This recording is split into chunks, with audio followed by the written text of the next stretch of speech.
کیا ایسا ہو سکتا ہے کہ آپ کے بزنس کا سب سے بڑا موقع وہ چیز ہو جسے آپ کے مخالفین کوڑا سمجھتے ہیں؟ آج ہم بات کریں گے سیم زمورے کی، ایک ایسے شخص کی جس نے پھینکے ہوئے کیلوں سے $1 ارب کی سلطنت بنا دی۔ یہ صرف ایک کہانی نہیں ہے، یہ آج کے انٹرپرینیورز کے لیے ایک مکمل پلے بک ہے۔ بس یہی ایک سوال، سوچنے کے انداز میں ایک چھوٹی سی تبدیلی، وہ چنگاری تھی جس نے ایک 14 سالہ لڑکے کو غربت سے اٹھا کر طاقت کی بلندیوں تک پہنچا دیا۔ تو چلیں اس پلے بک کو کھولتے ہیں۔ ہم دیکھیں گے کہ کس طرح اس نے رد کی ہوئی چیزوں میں موقع دیکھا، کیسے اپنی پہلی $50 کی شرط لگائی، وقت کے خلاف دوڑ کیسے جیتی، بڑے حریفوں کا سامنا کیسے کیا اور آخرکار اپنا سب کچھ داؤ پر کیسے لگا دیا۔ کسی بھی فاؤنڈر کے لیے پہلا اور سب سے اہم سبق یہ ہے کہ وہ مارکیٹ کو بالکل مختلف نظر سے دیکھنا سیکھے، اور اس کی شروعات ہوتی ہے صرف مشاہدے سے۔ جو بڑی کمپنیاں تھیں ان کے لیے زیادہ پکے ہوئے دھبے والے کیلے ایک نقصان تھے، لیکن 16 سالہ سیم نے اس میں ایک بہت بڑی ان ٹچڈ مارکیٹ کو دیکھا۔ سوچیں، 15% مال صرف پھینک دیا جاتا تھا، ایک ایسا موقع جو سب کی آنکھوں کے سامنے تھا لیکن کوئی دیکھ نہیں پا رہا تھا۔ اب دیکھیں، یہ سلائیڈ پوری کہانی بتا دیتی ہے۔ اس نے ان سے مقابلہ کرنے کی کوشش ہی نہیں کی، اس نے ایک ایسی مارکیٹ بنائی جسے وہ دیکھ ہی نہیں سکتے تھے۔ یعنی انڈسٹری جسے کچرا سمجھتی تھی وہی سیم کا پورا بزنس ماڈل بن گیا۔ جو دوسروں کے لیے بیکار تھا وہ اس کے لیے ایک فوری موقع تھا۔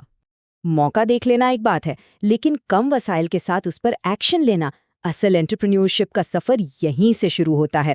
یہ کوئی چھوٹا موٹا بزنس فیصلہ نہیں تھا، یہ اس کی زندگی کی سب سے بڑی شرط تھی۔ اس نے اپنی پوری زندگی کی جمع پونجی، جو آج کے حساب سے تقریباً $5000 سے زیادہ بنتی ہے، صرف ایک یقین پر لگا دی کہ وہ انڈسٹری کے سب سے بڑے کھلاڑی کے کچرے کو خزانے میں بدل سکتا ہے۔ پلان بہت سیدھا سادہ تھا، کوئی راکٹ سائنس نہیں تھی۔ رد کیے ہوئے پکے کیلے سستے داموں خریدو، انہیں ٹرین کے ذریعے ٹرانسپورٹ کرو اور خراب ہونے سے پہلے ہی قریبی شہروں میں سستے بیچ دو۔ وہ مارکیٹ کے اس حصے کو ٹارگٹ کر رہا تھا جسے اس کے حریف بالکل نظر انداز کر رہے تھے۔ ہر فاؤنڈر کی زندگی میں ایک ایسا لمحہ ضرور آتا ہے جب لگتا ہے کہ بس سب کچھ غلط ہو رہا ہے۔ سیم کے لیے وہ لمحہ ایک سست رفتار ٹرین کی شکل میں آیا جس نے اس کی پوری انوینٹری اور انویسٹمنٹ کو ڈبونے کا خطرہ پیدا کر دیا۔ ذرا تصور کریں، اس کی پروڈکٹ لفظی طور پر اس کی آنکھوں کے سامنے گل سڑ رہی تھی۔ اسے احساس ہوا کہ منزل کا انتظار کرنے کا مطلب ہے یقینی ناکامی۔ ہر گزرتا گھنٹہ اس کا سارا پیسہ کھا رہا تھا۔ تو یہاں اس نے کیا کیا؟ اس نے رفتار کی کمی کو معلومات سے ہرایا۔ اس نے ہار ماننے کے بجائے اس وقت کی ٹیکنالوجی یعنی ٹیلی گراف کا استعمال کیا اور اپنی منزل پر پہنچنے سے پہلے ہی راستے کے اسٹیشنوں پر ایک مارکیٹ بنا لی۔ اس نے راستے میں ہی خریدار تیار کر لیے۔ اور اس کا نتیجہ سب کچھ تھا۔ اس نے نہ صرف اپنا بزنس بچایا بلکہ یہ بھی ثابت کر دیا کہ اس کا ماڈل یعنی کچرے میں قدر تلاش کرنا صرف منافع بخشی نہیں بلکہ اسے بار بار دہرایا بھی جا سکتا ہے۔ $50 $190 بن چکے تھے۔ کھیل شروع ہو گیا تھا۔ چلیں اب آگے بڑھتے ہیں، کیونکہ جب آپ اس لیول پر کامیاب ہوتے ہیں تو انڈسٹری کے بڑے کھلاڑی آپ کو نوٹس کرنا شروع کر دیتے ہیں۔ یونائٹڈ فروٹ نے پوری طاقت سے حملہ کیا۔ انہوں نے اس کی سپلائی روک دی اور مارکیٹ میں سستے پھل پھینک کر اس کے منافع کو ختم کرنے کی کوشش کی۔ سیم فوراً سمجھ گیا، وہ ان کا کھیل ان کے اصولوں سے کبھی نہیں جیت سکتا تھا۔ اسے کھیل ہی بدلنا تھا، اور اس کا مطلب تھا خود پروڈیوسر بننا۔ یہ ہے فاؤنڈر کی ذہنیت۔ جب آپ کو بقا کا خطرہ ہو تو جواب پیچھے ہٹنا نہیں بلکہ پہلے سے بھی بڑا قدم اٹھانا ہوتا ہے۔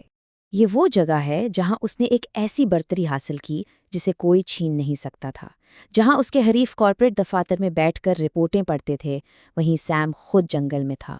اس نے جسمانی محنت کو ایک گہرے مسابقتی فائدے میں بدل دیا۔ وہ زمین کو جانتا تھا، وہ موسم کو جانتا تھا، اور سب سے اہم بات، وہ اپنے مزدوروں کے ساتھ کام کر کے ان کا اعتماد اور عزت حاصل کر رہا تھا۔ اپنے محتاط پارٹنر کو خریدنے اور مزید زمین حاصل کرنے کے لیے اس نے ایک ایسا قدم اٹھایا جو کوئی سوچ بھی نہیں سکتا تھا۔ جب روایتی بینکوں نے انکار کر دیا تو اس نے 50% سود پر انڈر ورلڈ سے قرض اٹھایا۔ یہ صرف ایک مالی خطرہ نہیں تھا، یہ اپنے ویژن پر ایک غیر معمولی یقین کا ثبوت تھا۔ تو سیم زمورے کے اس ابتدائی سفر سے وہ کون سے بنیادی اصول ہیں جو ہم آج بھی سیکھ سکتے ہیں؟ تو یہ ہے زمورے کی پلے بک۔ پہلا، کچرے میں قدر تلاش کرو، جیسے اس نے ان کیلوں میں دیکھی جنہیں سب نے نظر انداز کر دیا تھا۔ دوسرا، اپنی محنت کو مہارت میں بدلو، جنگل میں اس کے کام نے اسے وہ سمجھ دی جو دفتروں میں نہیں مل سکتی تھی۔ تیسرا، رکاوٹوں کو جدت سے پار کرو، جیسے اس نے سست ٹرین کو ہرانے کے لیے ٹیلی گراف کا استعمال کیا۔ چوتھا، اپنی سپلائی چین پر کنٹرول حاصل کرو تاکہ بڑے حریف آپ کو کچل نہ سکیں۔ اور آخر میں اپنے ویژن پر شرط لگاؤ، چاہے اس کے لیے آپ کو وہ رسک لینا پڑے جو کوئی اور لینے کو تیار نہ ہو۔ سیم زمورے کی کہانی ہمیں یاد دلاتی ہے کہ سب سے بڑے اور انقلابی آئیڈیاز پیسے کے پہاڑ سے نہیں آتے، وہ اکثر اس ایک طاقتور مشاہدے سے آتے ہیں جسے باقی دنیا نظر انداز کر رہی ہوتی ہے۔ سوال یہ ہے کہ ہمارے آس پاس وہ کیا ہے جسے نظر انداز کیا جا رہا ہے؟